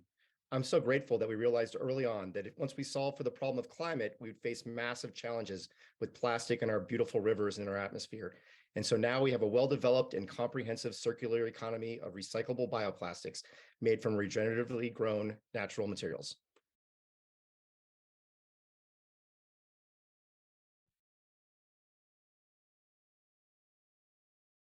Oh, I'm sorry. I forgot to answer your question. I think the chestnut tree option is an excellent choice for your grandmother's body. Isn't this new approach to human remains beautiful? What a way to honor the people of the past and look after future generations. Thanks again for letting me share my experiences, perspectives with you.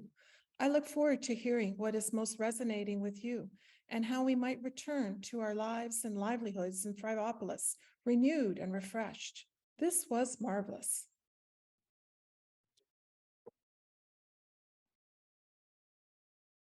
Thank you so much, THRIVEOPOLIS. That was just wonderful. And I am going to just switch around some of the spotlights over here. And in the meantime, while I'm doing this, I would love to invite our fellows here in chat. And if you're following along at home, what is one thing that delighted you about THRIVEOPOLIS's presentation? If you want to just share that over in chat, and I will get us organized over here, and I will bring Candace and Professor Agarwal back as well. We've got Candace back. Margaret, I'll leave the first thoughts to you. Yes. Wow, there was a lot of new stuff here that other people had not been doing. So the sign language, I love that. I work with signers quite a lot, and it's like having a ballet dancer on stage with you. You know, they're very talented, I have to say. So I would love to learn sign language. So you know, dial me back about 70 years, and I'm there. The data thing was very good, and the open government, so that we can actually see where the money is going in real time. Of course, there might be some contentions around that, but I think it would really it would make those spending it quite mindful that they can't just do stuff under the table. And dental care. Nobody has mentioned dental care before. I think that's really important, because we now know that if stuff goes wrong with your teeth, it can kill you. And a lot of primitive earlier people who weren't doing dental care, they know that that's actually happened to people. So hooray for the dental care, and the mention of soil. Soil, so important. And regenerative agriculture, and the ability of what's under the ground to sequester carbon, very, very important. So you hit on some keys that we hadn't been thinking about, but I think they're all very good and very important to think about. Candace, over to you. Bravo. That was great. I want to comment on the power of illustration. I thought the illustrations in this one just really brought this community to life. And, you know, some of the language as well that you used in the beginning, I'm not sure if I'm going to get the exact language, but it was really about an intentional, it felt very peaceful, this place. And the illustrations, you know, it was very harmonious, very peaceful, very intentional society. And that really came through in the illustrations. Again, I just want to highlight the focus on transparency and the access to data and how powerful that was. And the last one that was actually a theme in many of the presentations that we haven't talked too much about, it was just the role of death and, you know, the materials in which we end life and making them a part of the circular economy and society, and just thinking thoughtfully and intentionally about how people die. I wanted to just highlight as well. And I really appreciated this focus as well on soil and on regenerative agriculture in this presentation. Well done. Thank you. And Professor Agarwal, your thoughts? Yeah, so I'd like to echo Candace on the on the artwork. In fact, all the artwork from all of these, I really hope that there's a collection at the end of this. I would love a collection of the art from all the utopias. And, you know, the THRIVEOPOLIS, as Margaret says, they introduced a number of new things, and they also continued themes in some of the others. And I would say, you know, as a meta theme for me, that really kind of emphasized in THRIVEOPOLIS, I think it was also, as Candace said, it was the transparency point that drove this home. Is I viewed, okay, how would you do that transparency thing? And the answer is through some sophisticated software. And the sophisticated software raised to me a more meta point of size. A common thread through all of these is they've all emphasized a smaller size of a community. And yet they are, not all, but most, including THRIVEOPOLIS, is tech forward. And the thing about software is software favors size, because the marginal cost of distributing software is zero. And so the way you can justify spending a lot to create a great software system is because it gets, if you can spread that, the benefit of that over many people. If anyone here has ever used a range of software systems, often, like if you have one made by your local company or group, it's often a lot clunkier than the one that's made by, something that's distributed broadly. And so the tension here is, on the one side, so many of these, and this THRIVEOPOLIS mentioned hydroponics, and there was a lot of tech forward things happening here. The transparency one really caught my eye, and those things benefit from size. And then at the other end of the spectrum, THRIVEOPOLIS described they described it as a calm and mindful society. In Margaret's Utopia, when she talked about, she used the word respectful.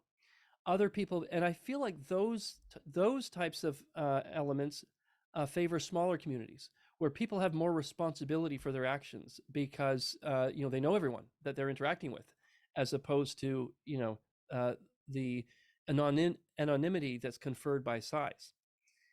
And so I, as I was thinking through these, and THRIVEOPOLIS sort of brought it to a head, is how to tackle, on the one hand, creating the community that's small and has these the virtues, the social virtues of a small community, and yet the benefits of the technology that comes from scale.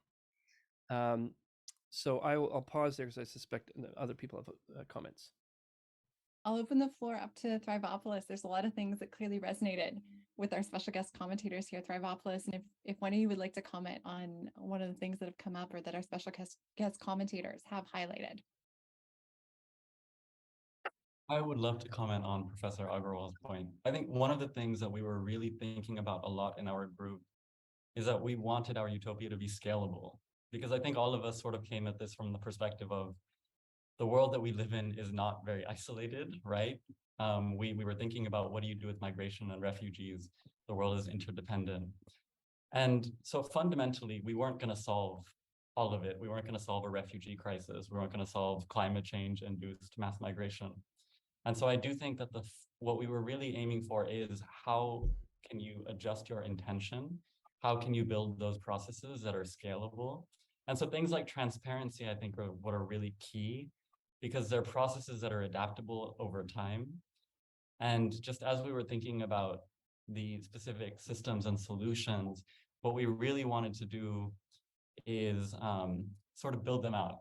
We have Trevor Clare's fantastic illustrations, and I encourage you all to go look at his work.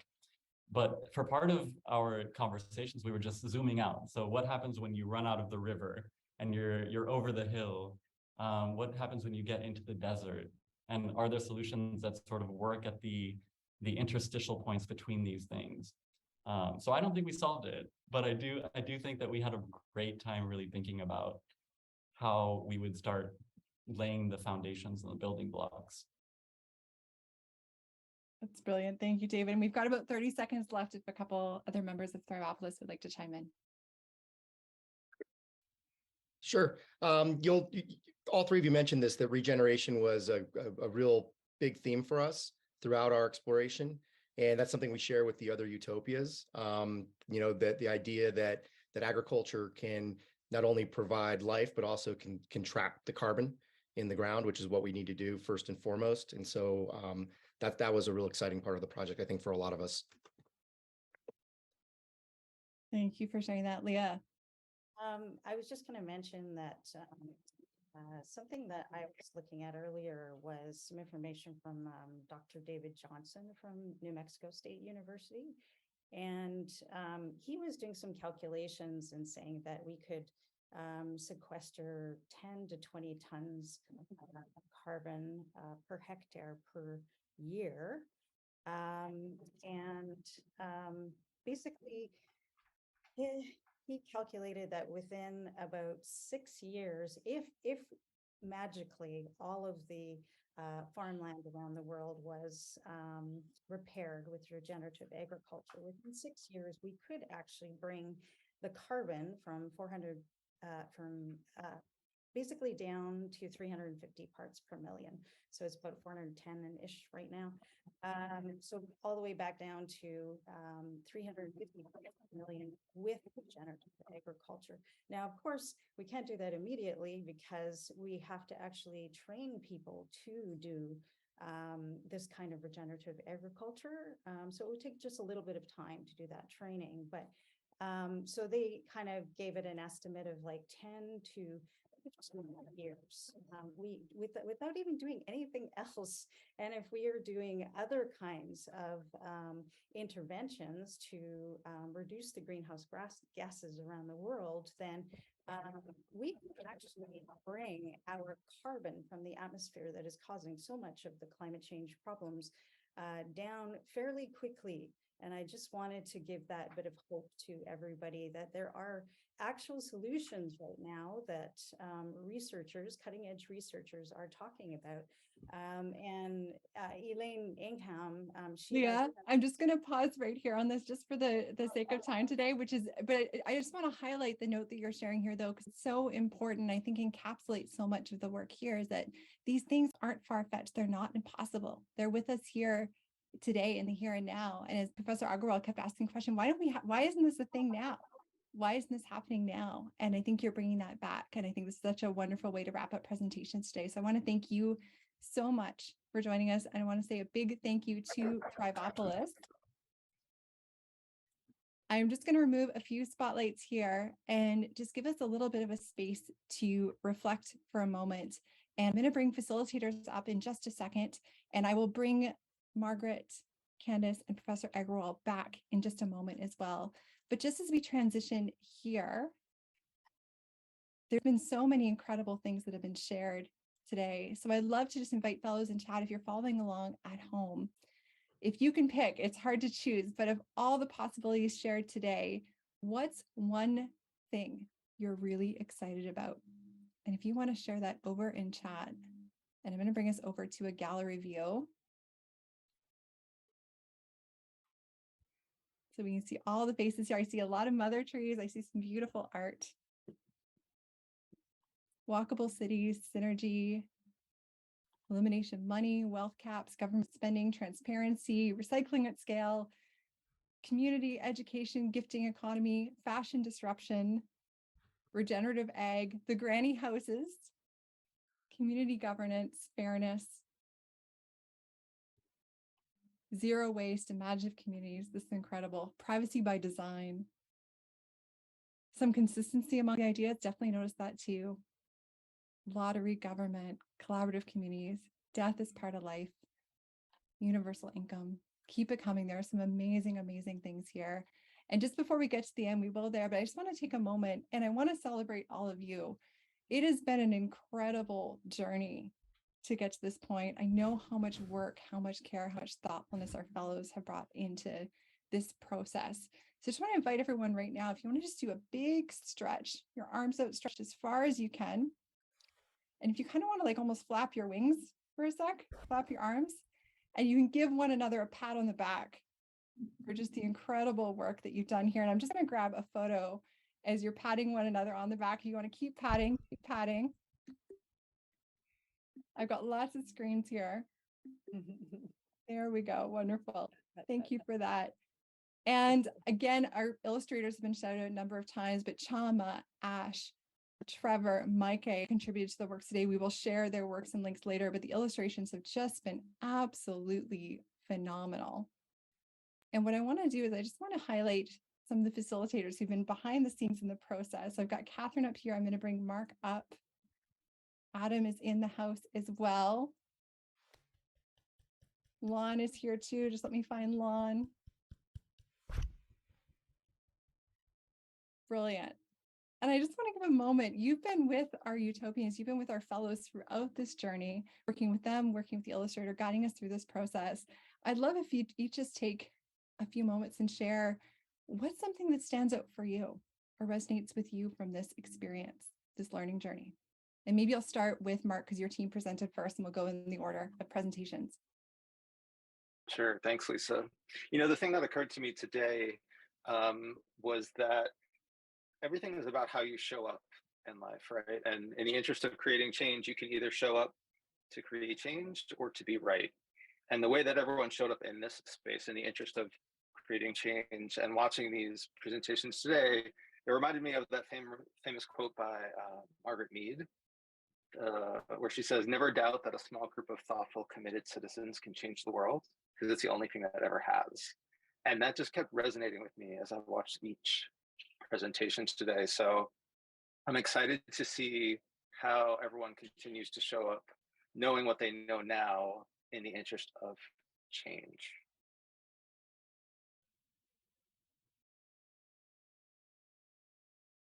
I'll pass it over to Adam if you want to share some continuing thoughts. Yeah, I mean, it's been a real privilege to be part of the experience and to facilitate for the amazing people in RHIZOME-UP. And I think for me, you know, I know a lot of us often feel kind of a real sense of despair that there are people in power that aren't doing enough. And so I think there's a lot of takeaways that I've got from Practical Utopias, but one of them is that we actually don't need to wait for others to take the lead. And this showcase has really shown that just by coming together and by committing to take action ourselves, we can create an inspiring vision of what might be possible.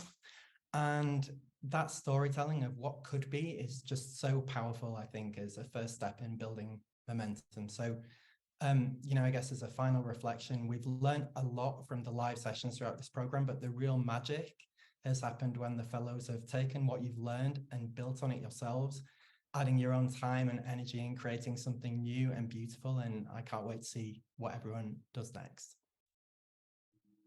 Me too. Thank you, Adam. Lon, it's over to you. Oh, I just second everything Adam just said there. That's amazing. I'm just really proud of our team, just coming from almost random strangers to deeply collaborating together on really important and heavy things, I could say. And even though there were moments where I wasn't sure if things would land, I think any tension that was generated came out of a place of deep care, that this work really mattered to everyone. And so I'm just so proud to be able to journey with everyone here, just a community full of really generous, thoughtful, and kind human beings. And so I'm feeling very, very hopeful. Thank you, Lon. And Catherine, over to you. Yeah, I echo everything that my fellow facilitators have said. And I think the thing that I'm most proud of and most inspired by is the way that I watched my team navigate through periods of uncertainty and disagreement, and to just continue to persist through those challenging moments of deciding how we were going to be together and how we were going to work together and make decisions and collaborate and create together.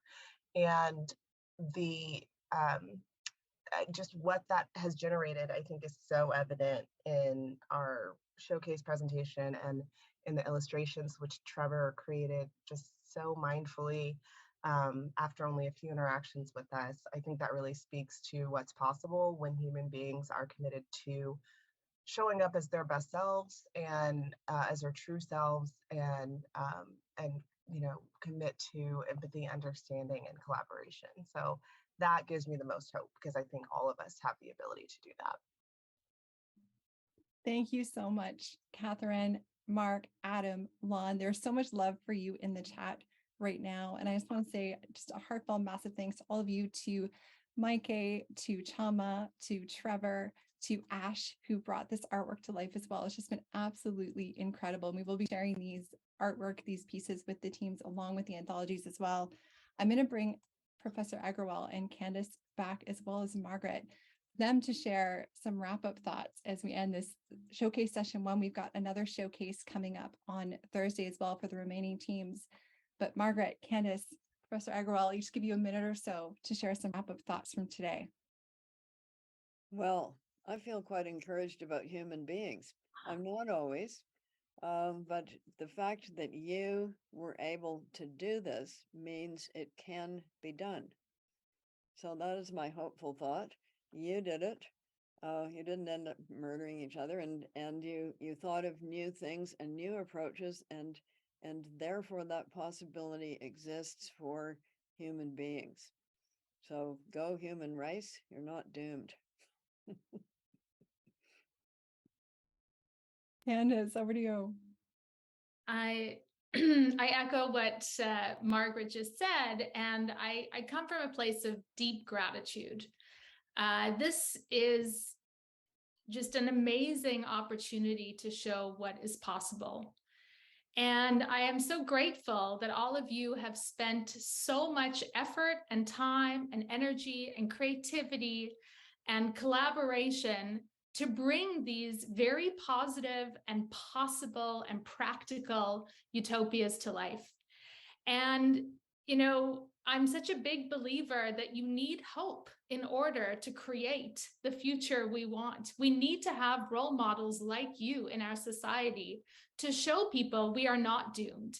And as Margaret says, this gives me great hope and also a tremendous amount of gratitude and excitement for the fact that we can create the future we want. And it doesn't need to be perfect. It just needs to be better. So thank you for doing this. Massive gratitude to all of you. And Professor. Thanks, Lisa. Well, let me just begin by thanking everybody. What an inspiration to hear all these different ideas and everyone taking it so seriously. It feels like, especially on a day like today with the election, that Margaret, this feels like fiction, but it doesn't need to be. And so my hat's off to everybody who put some real effort and treated this with the seriousness that it deserves, as well as Lisa and Candace and all the team we just heard from that made it all happen. I was sitting there listening, wishing my economist colleagues, the people I work with in Ottawa and Washington, I was thinking, I wish they could all hear what I'm getting to hear today, because there's such good ideas. Secondly, Margaret, I want to thank you.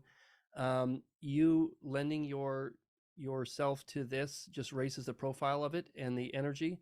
You know, somebody who's done all the things that you've done takes this to another level. And so and for me, it's a privilege to be here on a project like this that you've put your mind to.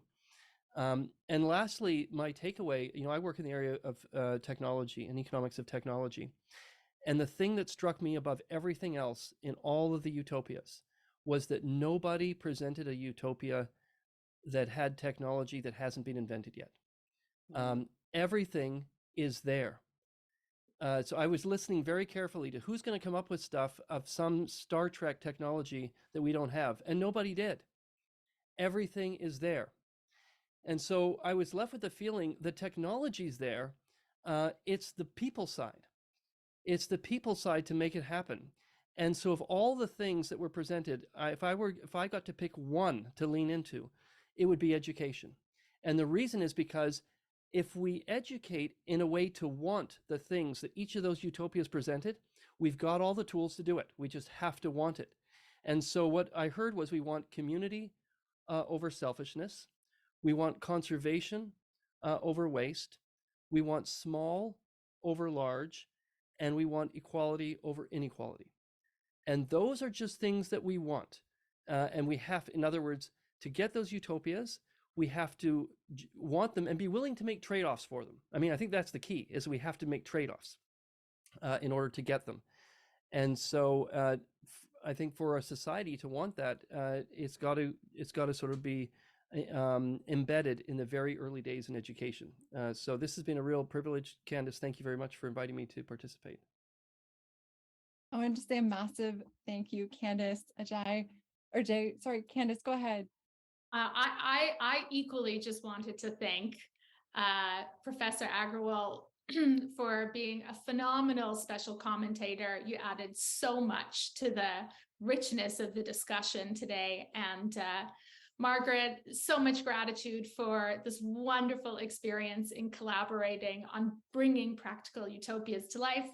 And of course, our disco team, Lisa and Vanessa, and the entire disco team, huge gratitude to you for bringing this experience to life for all of us. And again, to everybody here, just huge kudos. So please know, just thank you so much for the wonderful work. Thank you. Thank you. I know we're coming down to time, but I want to leave this on a note with all our fellows. And to this point, the stuff is here. And it's the leadership that you've shown. It's your love of learning. It's your curiosity. It's putting in the work to collaborate, which is not easy to do genuine collaboration. And you've leaned into this and gone forward. We'll be talking about this more, but this really is a beginning. It's not an end. And I think today's showcases, the commentary that was provided as well, is it's a launch pad into possibility and into what's next, which is not impossible. So much of it is already here today. So I want to invite our fellows, or if you're following along at home, a question that's come up before, but it's a really great one, I think, because sharing is caring within this. So if there's one takeaway, one thing you could share with a loved one from today, what might that be? If you want to put that into chat, if there's one takeaway that you could share with a loved one from what you experienced today, what is that takeaway? What is that invitation into possibility? Show up, process, not perfection. Plenty of reasons to hope. Collaborative, hopeful change. Love yourself. Hope. Hope follows action. Don't wait. Make change happen. People willing to work to make a better world. We're all in this together. Let's go. A better future is possible. Share your hope. Education is fundamental. That humanity is not doomed. Solutions are here. They're available to us now. Start building. Start collaboration. We can do it. Never stop being a seeker. There's lots of reasons to hope. Better is better than perfect. Stay practical. Measure your motivations. It's worth it. There's hope. Organize. This can be done. Hope and determination. This is absolutely incredible. I want to thank you all once again. If you want to give yourselves a big round of applause, this has been absolutely sensational. We've got the remaining presentations, the remaining showcases on Thursday. I hope you will all join us. And for our fellows as well, there's an after party happening as well. The Squid Sessions link that'll also be shared in Disco for those who want to continue the conversation there as well. But I hope you are just beaming right now. And thank you so much for immersing us in possibility. I feel like I've spent the last 2 hours in the future and I don't want to go back to the present right now, but I kind of do because I know there's leaders like you in the world. So thank you so much. And